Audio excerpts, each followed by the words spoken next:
Welcome back. Welcome back to part three. And we're still talking about, do you really want to succeed? Okay. I guess we should be asking that of the children. So for the parents, we should say, do you really want your child to succeed? And not just your type of success, because if you happen to be one of those parents who frowns upon, investing financially in your child's education, then of course, that question is for you. Do you really want your child to succeed? Because we're coming from a few videos here where we talked about some of the principles or steps or requirements for success. They're not just suggestions, they're not just options. Now, options, if you want to talk about options, would be which material to get. Now, the reason why I recommend our material is because it is aligned in the whole process of getting your child to align with their life purpose. Dr. Smile, that's preposterous to think that your book could align kids with their purpose. Is not just about Dr. Small's book. It's about its role in the process. It's a role in the process, mindset enrichment, and then education. Then we go to innovation in the third phase. And it works beautifully. We have a lot of great students, I call them scholars, that at a very young age, they are able to, my goodness, regurgitate such great information that made it to long-term storage. And based on the last few sessions, you know how long-term sessions occur, long-term memory occurs, storage. You know how it gets to long-term storage. All right, so this is what you say is what you are. And your child you could purchase this on Amazon, and your child can actually go through it because it has instructions. This is a mentor text that tells a beautiful story about a child that developed mindset enrichment and that realized that all along that his mindset was keeping him back. Just like when we talked about the discipline versus the lethargic. See, if you don't have the right mindset, if you don't have a growth mindset, then this guy is going to always, lethargic version of yourself is always going to stay out. And we talked about the what you say is what you are. This one is the activity guide. And again, a child can do this at home by themselves because it walks them through and it gives them activities and practices that they can do. It tells them stories. I'm trying to find one of the pages that actually have a picture on it. There you go. Talks about the connection between the heart, the mouth, and the brain. Talks about feeding a plant with bleach. You're going to kill the plant. And that's what happens when we have ourself and we have negative mindset. Because a lot of times, going back to entropy, isn't it just natural a lot of times for us to say, oh, I'm so fat. Oh, I'm not smart enough. Oh, I don't like my nose. Oh, I don't like, just whatever. All right. Negativity almost comes naturally to us as well. So we have to force ourselves. Remember, we talked about how the discipline side has to be summoned.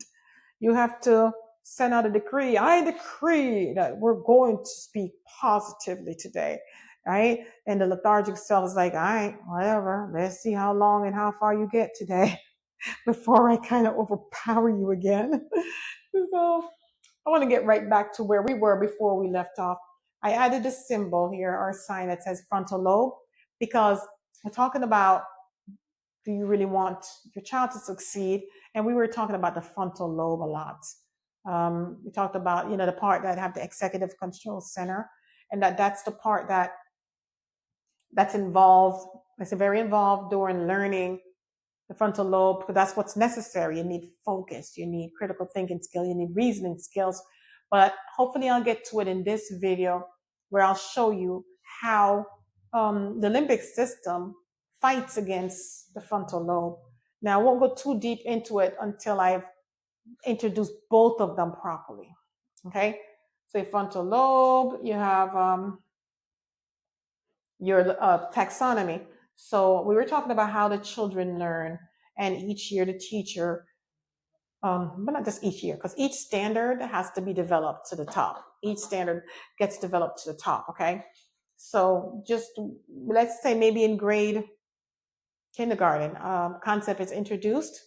The first time the teacher mentions the concept or the standard, it's at the remembering age, just for the children to practice and get used to it and interact and engage with that skill. So the next time in the school year or in the curriculum, the skill, usually it's kind of scheduled to come back around. By now, the child should have had a schema, a mental schema, which we kind of call it a house. Okay. And all it has, if you think about a house, good Lord, if you think about like a house, when you're building a house, the first stage is a foundation. So that's remembering. That's a foundation. The foundation has to be very, very secure. It has to be very strong.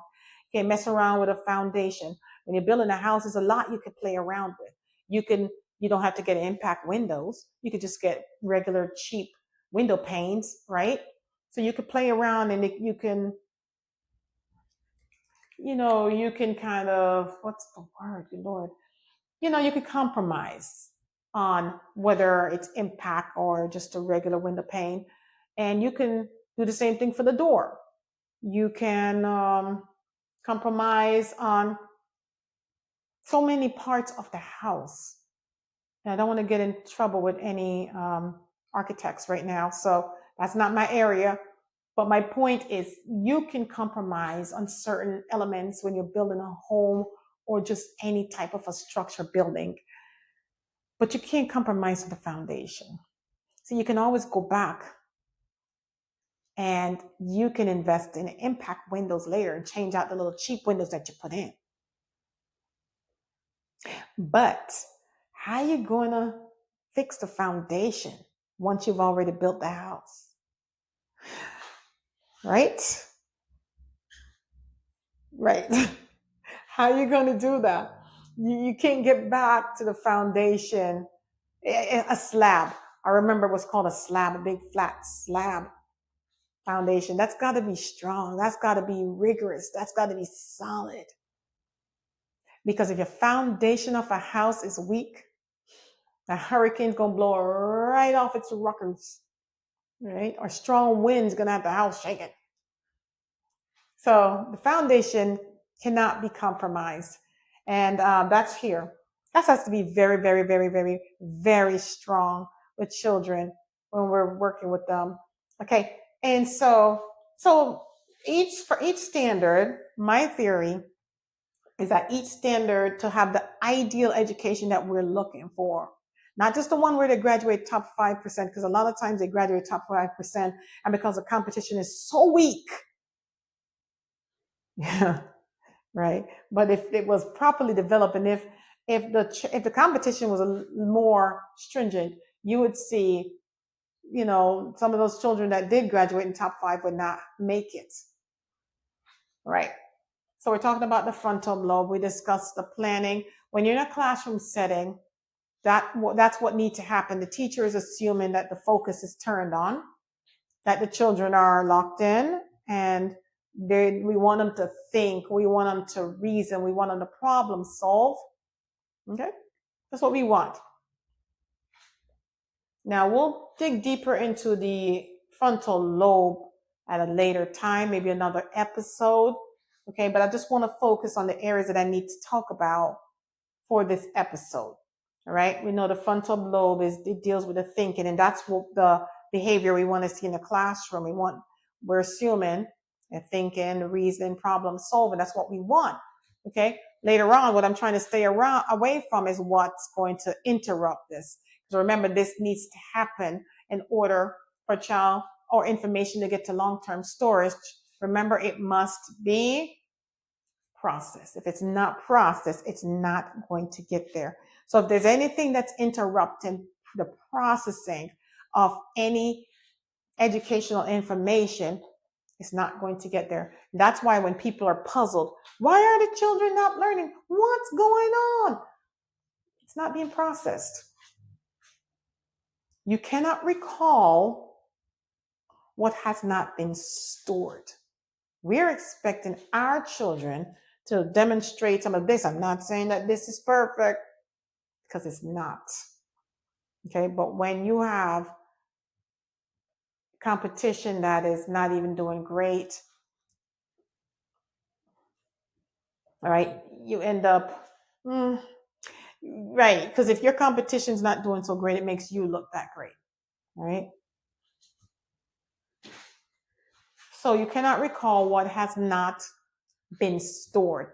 And a lot of the information are not being stored because if you don't practice it, and I remember in the last video, I was telling you that a lot of people are discrediting hard work, hard learning, pencil and paper, the real arithmetic, solving real problems, on pens with paper and pencil, calculating things, they're discrediting that. But that's just a part of practice. And if they're not practicing, they're not going to retain the information and they cannot show true proficiency unless that information is truly learned. Okay. So also in the last session, we were talking about the limbic system and we got far before we kind of got off track. And remember, we're sharing the blame here because you have to ring a bell and tell me, get back, Dr. Small, come on back, come on back. Come on back, Dr. Small, we can do this. But it's a continuous process that I'm going to do with you. So we're just calling them part 3, 4, 5, 6. And the truth is, I don't know when it's going to end. It's going to end when I see this data reversed, okay? Because I just want to prove a point that it can happen.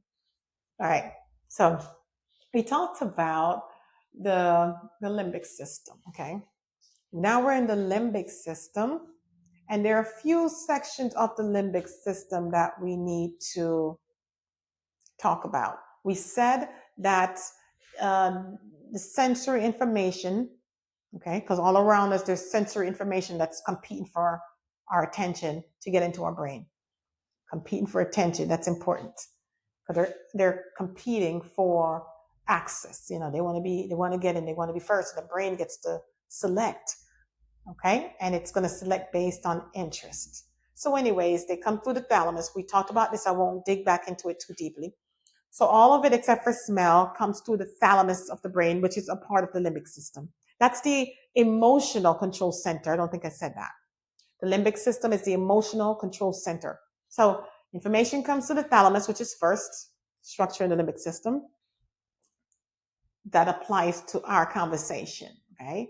Remember, I don't want any neurosurgeons and doctors calling me and saying, no, technically, okay, because what I'm saying, the way it applies to education, that I would like someone to challenge. That's fine, but not the other stuff about, the exact shape of a structure. And I don't dig into that.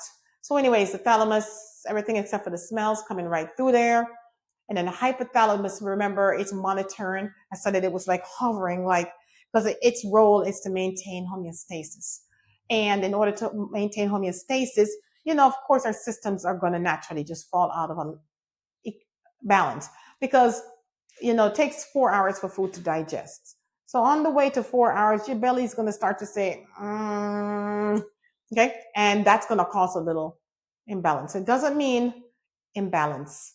So it doesn't mean that imbalance is horrible. It's not the end of the world, but remember, to your brain, it needs to stay here. And when it starts to drift out of balance, it's the role of the hypothalamus to communicate with the other parts of the brain. And again, if you are getting really hot for any reason, then it needs to signal for the right hormones to trigger the sweat hormones to release sweat so that the sweat is going to cool back down your body. And all of that is intended just to bring your system back to equilibrium. That's all. Because that's the role of the hypothalamus. And if it's out of balance, it's not doing its job. It needs to feel like it's doing its job. Okay, good. So then, I'm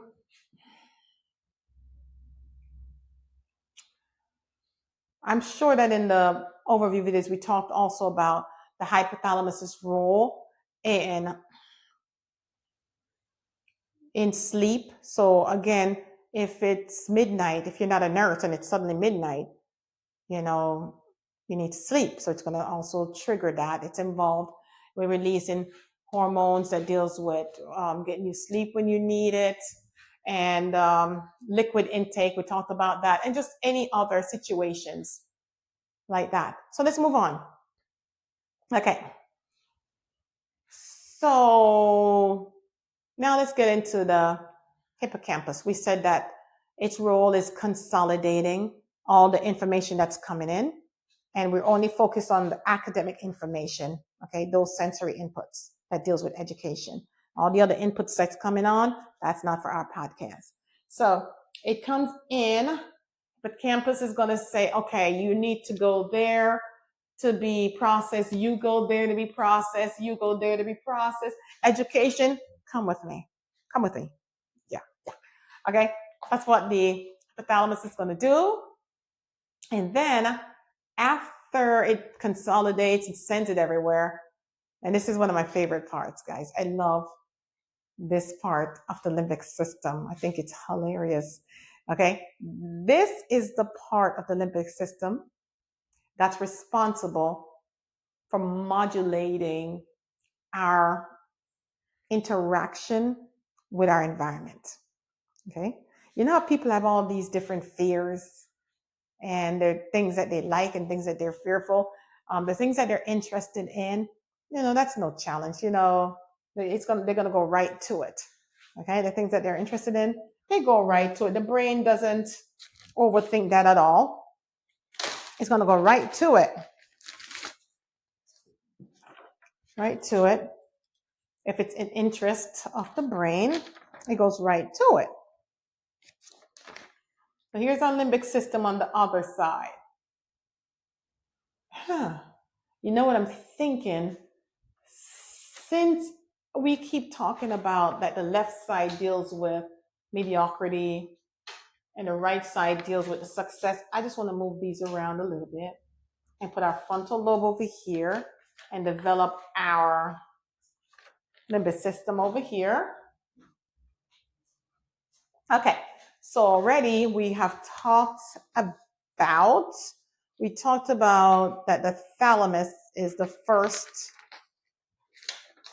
Okay, thalamus was first when information is coming in. And when I say information, let's just talk about education information. Okay, we're thinking that we're in a classroom, information comes in, it goes through the thalamus, right? After the thalamus, the next one is the hypothalamus. That's going to be the one that maintains homeostasis and do whatever it needs to do to maintain that balance. And then now we're at the hippocampus, as we said. The role of the hippocampus is to consolidate and distribute the information, and it's going to do that. All right, and the last one now where we are, and it's called the amygdala. And then, if I pronounce it, wrong, sometimes, I'm from the island, so sometimes I put the stress in the wrong place according to who, I don't know. So it's the amygdala, or I used to say amygdala. So I think it's the amygdala is a proper way to pronounce it. And I love that system because, as I said before, that's the part that monitors and modulates and dictates how we engage with our environment. So the things that you're drawn to, maybe you're interested in them, your brain don't give you any issue with that. If you're a gamer, come on, you don't have to think about it. Your brain's just going. It could be if something stringent comes up on the video game system, you're going to sit there for hours, days, months, and you're going to figure that thing out. Your brain's going to keep you going. Let's go. Remember we talked about discipline and lethargy? Oh, good Lord. You're going to get up so early. You're going to stay up all night long. Like a real video gamer, they're up all night long and they're figuring out, how do I get to the next level? Let's go. It's a video game, right? They love it. The brain's like, bring it. All right. Or if you're into anything else, any of your interest areas, okay, you think about it. Sometimes I get stuck when I try to come up with ideas on the spot like this, but I love what I do. Okay. So the amygdala can affect, it doesn't stop me from being disciplined in this area because that's my interest area. I love what I do. I remember a time that, I'm a little perfectionist, So when you see errors, when you hear me pausing in these videos, and when I'm searching my mind, I'm like, what was I going to say again? I'm looking around the room. Those were things that would cause me to restart a whole video. Like I'd be already at like 25 minutes and I would just start over because, oh, I paused. So it took me a lot to get here.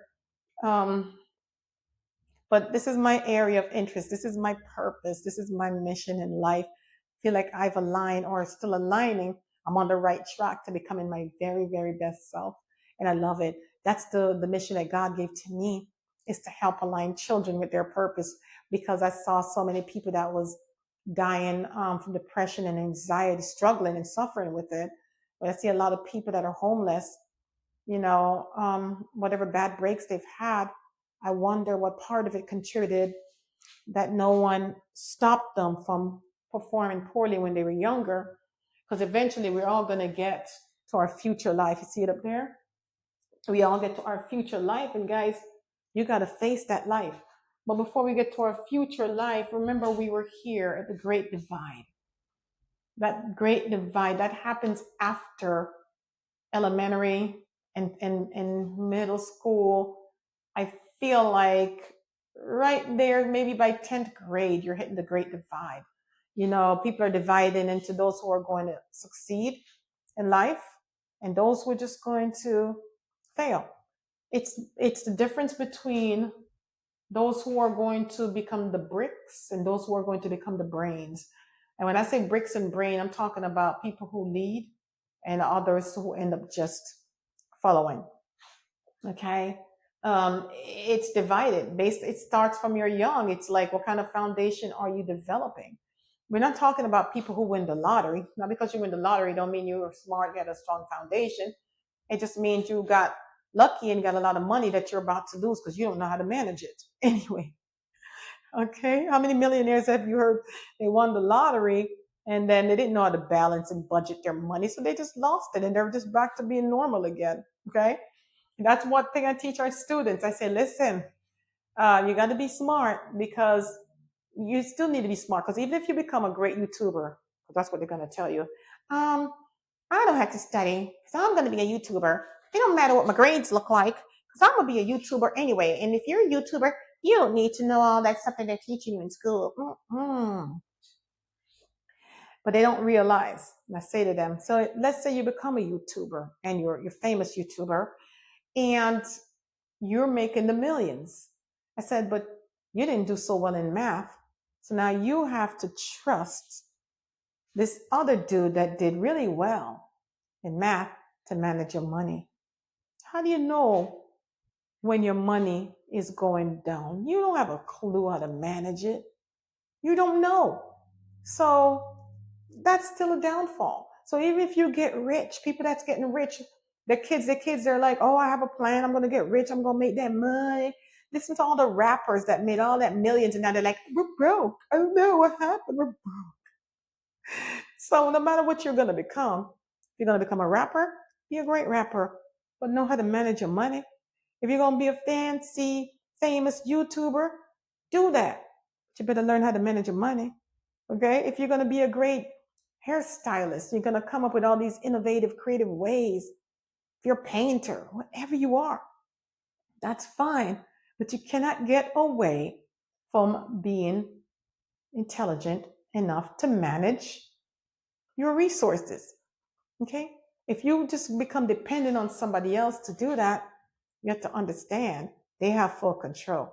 So the best way is to balance and make sure you know how to manage your money.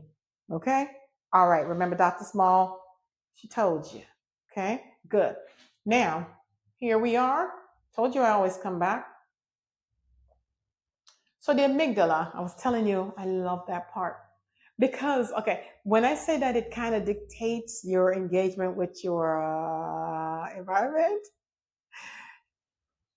anything that you're not interested in, Anything that you're not naturally interested in that tries to come past this amygdala, this little guy is going to go into full combat mode. All right. What does the amygdala do? Its role in the limbic system is it regulates the interaction with the environment that can affect survival. Everything about you is about survival. All right. You're walking down a dark place, you're watching for your surroundings. You're making sure. Okay. If you're eating something, you're gonna make sure that there's nothing dangerous in it. Okay. It's all about survival. It's all about survival. Okay. And remember, if we chip back up just a second to the hypothalamus, it's watching too, because it's monitoring to see if anything poses a threat. Even if something bad in the video game is happening, like again, when the skill is ridiculously hard to get to the next level, the brain is okay with it. It's like, that's cool, that's cool, that's cool. We got this. Okay, if it means we're going to stay up all day long, we're going to get this, we're going to do this. That's the video game because you're interested. Okay, so it doesn't have a problem engaging with the with your environment right there. Whatever it is that you love. Okay, so it plays a really, really great role, a strong role in emotion, and especially fear. And I said that, I think, in another episode. So it's very involved in fear. Okay. So it even encodes emotional memories. Like sometimes when things happened a long time ago, it comes back up, and that's what keeps the lethargic part of us very active, because it likes to say, listen, I told you stop trying for that higher position. You know what happened the last time you tried to get a higher position? They passed you over. They hired someone from outside. And you know why they did it. You know it was because. You know it. Not because maybe they did have more qualification. The only reason they could possibly do it is because I don't look like them. I don't think like them. So back to our amygdala. It is active in deciding if you should go into fight or flight. Let me just get to it. Oh, I stall so much. Fight or flight. Okay. Should you fight? Should you flight? Is this a situation where, like that fight or flight mode where something is threatening? And so, they say that you get this extra energy when you enter that mode. Like you go into like that fight or flight, because this is survival. This is about your life, saving your life, protecting your life. So people, will go into that fight or flight mode. And this might be a little silly, but it just brought to my mind, the story of David and Goliath. But this one was dealing with when David destroyed the lion. Remember they said that lion was threatening to his survival, threatening to his family. And so I don't know, what do you call it? Fight or flight gave him that energy and he just ripped it apart. I mean, I believe it. I don't know if you believe it. I do. So amygdala is going to determine whether we should fight, flight, engage, or freeze. Some people call it mate. Like if you meet somebody, and for a relationship, and then you might think, you go through that because you want to know, is this a person that's going to beat you? That's going to beat you up? Is, should I be defensive right now? Should I fight? Or, if someone's coming at you with an axe, should I Should they flee? And let's just use that. If somebody's coming to attack you, to hurt you, or to take your life, remember there are different reactions that you could have. It says you could fight. You could say, "Oh, I'm going," boom, boom, boom. You're gonna fight, or you're gonna run away. Because I'm gonna run. I'm telling you right now. I think I'm gonna try and outrun a bear. No matter what I see, I'm gonna try to run. It's gonna have to run me down and eat me. So you're gonna fight. Are you gonna flight? Are you going to engage? Like, this is safe. Okay, I can engage with this person. They're not a threat to my life. But all of this is being decided by your amygdala. Okay. Or are we going to freeze? You see, like I said, that I would run. Like sometimes, in situations when there's danger, some people are like, fight, like, what do you call it? The deer in headlights, like the deer, it's like, run across the street. They start to run and they stop. They're like, right? So those are the different reaction that the amygdala is going to encourage. And one of them is going to happen. You're either going to fight or your life, you're going to run away and try to get away from the predator. You're going to realize, oh, this is cool. This is not a threat. And then you're going to engage, or you're going to like freeze and there'll be inaction. Okay. And I'm going to tell you right now what we see a lot with the children. We see a lot of, they fight, they run away, and they freeze. Rarely do you see the engagement, because otherwise we wouldn't have this situation, right? Yes, I keep going back to everything. All right, we'll talk about you later. Okay, so the amygdala is going to make that determination.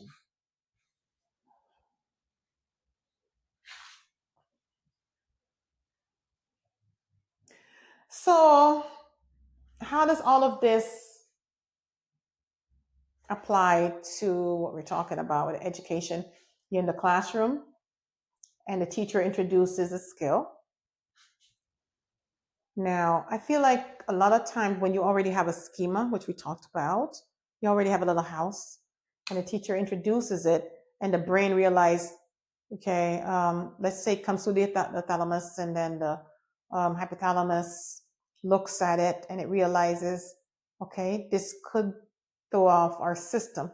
And it usually does just a little bit, but it's like, but I see that we have a schema, we have some information already that the brain can now connect with and network with. Okay, so it signals for, remember again, it goes to different parts of the brain to be processed. So it's going to signal for the part of the brain to align this new concept with the schema that was already there. And that's going to quickly restore balance. But here's where we have the problem. Here's where there is a problem. We talked about what the amygdala considers a threat. If you're interested in it, it's not a threat. It will work overtime to develop any challenge in a skill that you're interested in. You love that basketball, you're going to see your kid outside. Boom, boom, boom, boom, boom. Swish. Boom, boom, boom, boom, boom. Swish, right? They're going to practice day and night until they learn how to make those 3-pointers or those free throws effortlessly. They're going to be a star, right? So what happens when you're in the classroom and the teacher introduced a new concept and the amygdala freaks out? What in the world is that? I have no idea what that is. Back that up. Thalamus, I don't even know how you let this thing in here. You need to get rid of that thing. Back it up. Back it up. Back it up. That's a threat. Back it up. So that's the fight. So what does that look like in the classroom when a kid goes into fight? You see, I told you it was funny because, it's perceiving something that is so good for the child. to be a threat, which throws the system into full-blown combat mode. Child wants to fight, okay? So maybe fight for a child might look like the distractions that you see in the classroom. Remember, I told you, I don't want to just focus on the problem. I want to focus on the causes and wait a minute, what did I just say?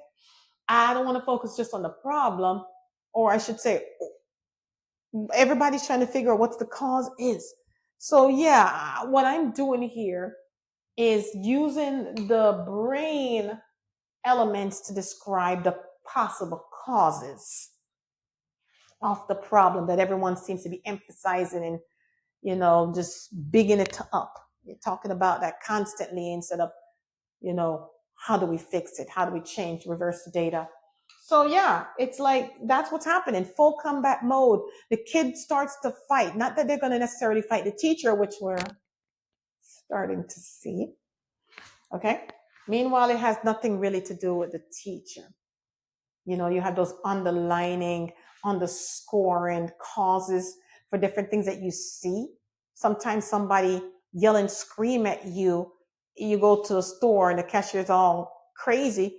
Doesn't mean that you did something to them. It's just that there's other things, underlining things that's causing that reaction to come out at you when you really did nothing. So if you learn not to take that personal, you'll see your life will be a lot easier when you don't take everything someone do and say personal. All right. So when the teacher introduced the skill and the brain, the amygdala is like, whoa, I never heard that before. I'm not even trying to go there. Stop. Okay. The brain is going to have to respond to that. It goes into defensive mode. Listen, if somebody is chasing you with a knife, your brain is going to react naturally. It's not something that you say, oh, look, someone is chasing us with a knife. I think we should run now. No, it's like, it's automatically, it's going to happen. And it's automatic in the classroom because something unfamiliar is coming at them. They're like, I never heard of that before. The hypothalamus is looking. It's like, whoa, wait a minute. What can we do? We're out of balance right here. We need to get back in balance. Is there anything, anyone, anybody? Can you come? There's a new concept. Anybody? So let's just say there was some help. Somewhere in the brain, there was a schema. Okay. That usually, for the hypothalamus, can return a balanced situation. Okay. But that can return a balance. But if the amygdala decides, oh, no, that is not something I'm trying to do. Because I remember the last time I tried to learn something new and somebody laughed at me, or maybe the teacher, her response made me feel like I was on blast. I'm not even trying. Yeah, you got those kids. Those are the kids that I think that might look like a freeze. They're like, okay, just gonna wait until she move on to somebody else. We are not going there. Now remember, if the amygdala is in freak mode or combat mode, the hypothalamus can't be settled. It cannot return to balance. So all of this time, the system is out of balance, and there is us. Can I say? I don't know if I want to say entropy is involved, but I'm sure it is because it's falling apart. Everything just starts to fall apart at that time.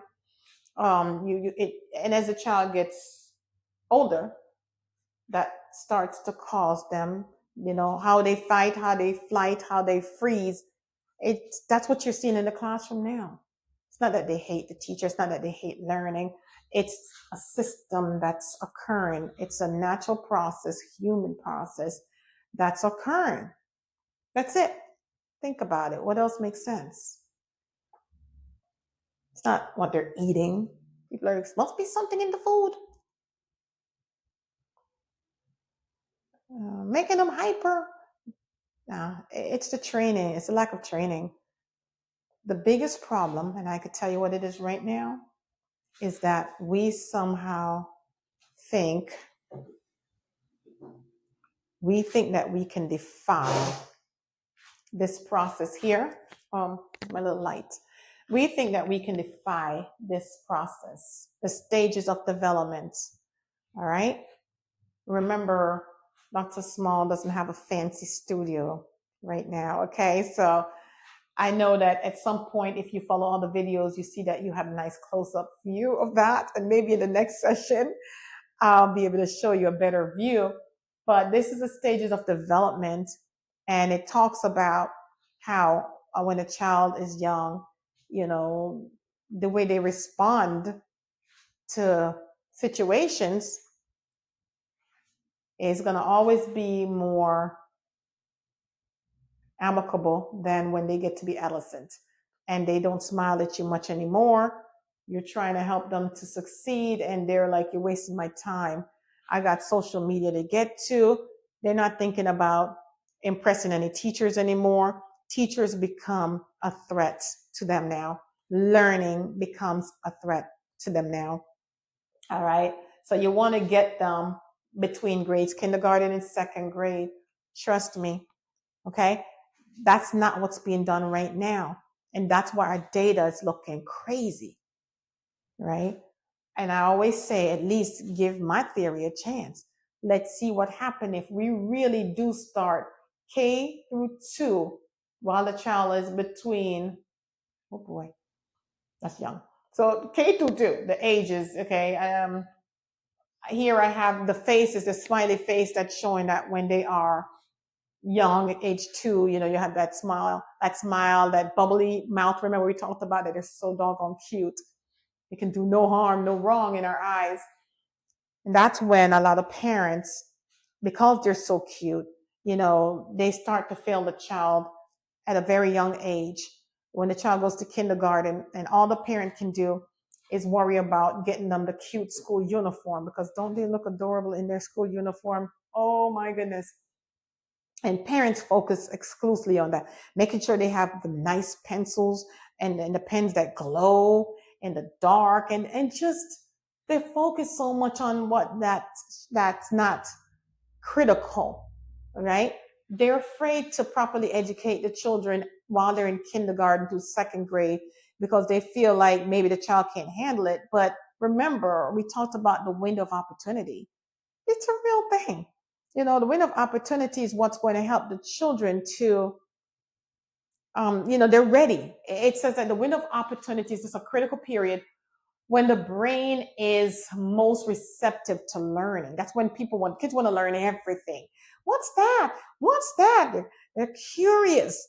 You get to my age, I'm like, I don't even want to ask what's that anymore. I'm like, listen, information overload, we're good. So that's when you need to get it in them. And we're trying to defy that, and it doesn't work. We're starting to act like as adults, once you become an adult, then you could change your habit. You can't change your habit. You can't even change the habit of an adolescent right now. They look at you like you're crazy. You're trying to tell them what to do. And then parents that's crying about their kids studying. Okay, they don't study. They don't bring any work home. Of course they don't. Why? Who do you think trained them to do that?